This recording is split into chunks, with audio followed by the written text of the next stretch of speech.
Марица Пловдив е на път да загине, ако успешно не се намерят 250 хиляди лева. Родният клуб на Христо Стоичков, който е дал още футболисти като Красимир Чумаков, Александров Кривия и на много други български играчи, отправя призив за помощ.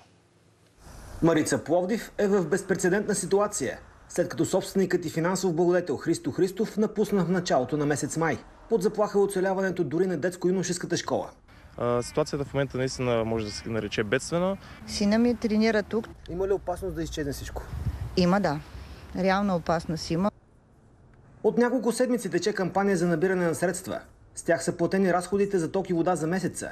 Даже една случка онзи ден един човек в 8 сутринта бързаше на стадиона с работни дрехи и разбрал, че финансовото състояние на клуба е доста лошо и каза, че иска да дари 150 лева. Хората, които имат по-малка възможност финансова, сякаш имат по-големи сърца. Христо Стоичков също е започнал школата на Марица. Той е една легенда, която ние много уважаваме. Той през годините е помагал много със своите контакти и да продължава да радва хората. В момента в школата на Марица тренират над 250 деца.